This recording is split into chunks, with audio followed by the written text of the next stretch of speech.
Simon, like you yesterday, I was quite moved by the many tributes that came in for Bill Kenwright. Yeah, deservedly so. Bill was, chairman. You know, in my view, and I think a lot of people's views, he's a very admirable man, and it was a fitting response to the sad news that he'd passed away. Very much so. Everton in the news in this part of the show, because it's part of one of the top business stories with Tesco Mobile for Business. But as far as Evertonians are concerned, it's a story, and it's one not of a good sort, because the headline, the Telegraph, and the headline, a whole bunch of other newspapers this morning, Everton face 12-point sanction. Yeah. Doesn't look good. The Premier League has recommended that Everton are given a 12-point deduction in its case against them for breaching profit and sustainability rules. Yeah. And then when you glance at the table, after that is put into effect, how the foot of the table would look, with Everton totally detached at the bottom from Sheffield United. Now, Sean Dyche has quite rightly said, in my view, look, I can't control off-field issues. He's getting enough to be getting on with on-field situation. Yeah. But Simon, in the first Premier League FFP case to be heard, does a precedent and a message need to be sent out to the rest of the league? Is this why 12 points is coming down the pipe to Everton? I don't believe there'll be a 12-point sanction. I have mixed emotions about what they will do.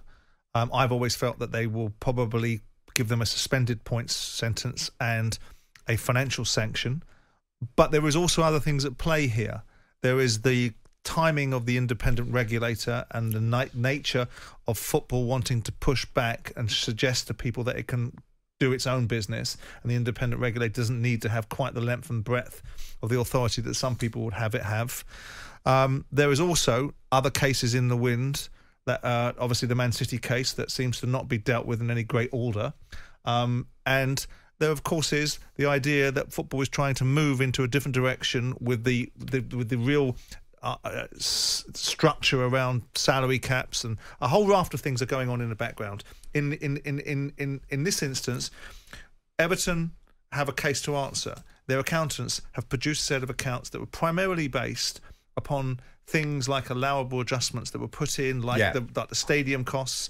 And of course, what Everton did, and a lot of clubs did the same, but not to the scale of Everton, was provide for some of the reasons why these losses were so significant, based upon the COVID effect of diminishing the value of players and their inability to move players along.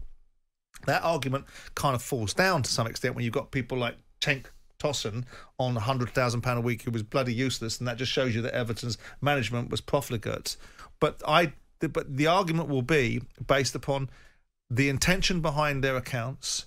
Was there avoidance part of it? Was it a constructed set of accounts to overcome financial fair play? Or did they have legitimacy in their arguments? Some of the arguments at other football clubs have been about collusion, have been about deliberate misrepresentation, about scenarios of misrepresenting deals as sponsorship rather than ultimately revenue going into the football club that should have been associated in a certain way. Other clubs have been saying this.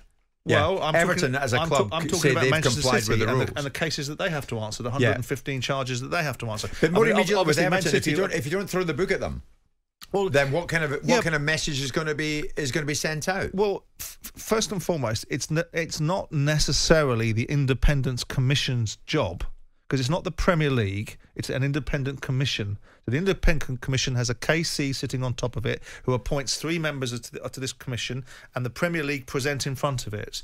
I understand the Premier League presented last week and they weren't particularly impressive in the first instance, but got a little bit better in their presentation. So the Premier League present their case and advance their arguments, and Everton will, of course, rebut the position and establish theirs. Yes. And from this will come some degree of consequence. If they have got legitimacy to their accountancy, and they can actually provide the reasons and legitimate reasons why they fall within the £105 million financial fair play, then this will go away. I'm not sure they can anymore. So it then becomes about the real level of transgression. So if they are managing to account for 150 million of the difference between what they were allowed to lose and what they actually lost, and it comes down to a £50 million difference, do we then move into the territory of suggesting that an independent commission's job is to set a precedent? That's not their job. Their job is to look at what is the facts, what are the circumstances, what are the recommended sanctions within the confines of the Premier League guidebook, and adhere to them and put down the appropriate sanction. Now, of course, what will happen then is if they only got a financial sanction, teams like Manchester City will be delighted because they will believe that precedent will then follow onto them. If they were found guilty of something, they would be expected to get a financial... And that's the point. So there needs to be a precedent set. Well, not necessarily. Each case needs to be determined by its individual merits, not by precedents. Let's look at something specific here. Everton have attributed 90.4 million quid's worth of losses between 2020 and 2022 to COVID-related losses. Yes. Costs relating to the new stadium, the women's team, community work. Now, that figure of 90.4 million has raised eyebrows because it remains the sticking point as it is much more than any other Premier League club. In other words, Everton stand out in that area. And it's almost double the amount of other clubs. And they will have to substantiate. Now, I've seen other football clubs in there that have put allowable adjustments for COVID as up to 60 million. Right? Now, that's not 90. And I understand, I'm not here defending Everton, but I'm talking about the reality of they're going to have to stand these arguments out.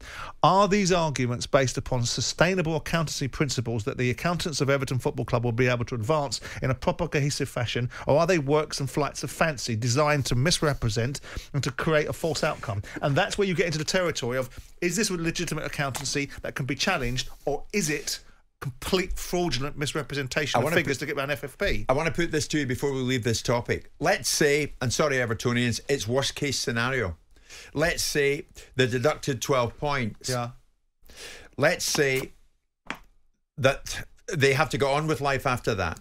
Does that make the sale of Everton much more attractive for 777 partners in that they'll get the club for a virtual song?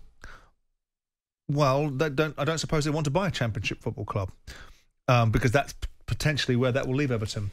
What it will mean for Mashiri, or whoever's money it is a far reduced fee for the football club. If you believe that you're paying £500 million for a football club that's playing in the Premier League, you're not going to be paying it for a club that's in the Championship. Now, you may well have the ability to bounce straight back. So the net effect will be the person that's selling the football club will have an impact on the valuation he's able to achieve. So no one's going to be crying in this conversation for Fahid Mashiri and the losses that he will incur as a result of the jurisdiction that he had over this football club, given the fact he was the ultimate authority.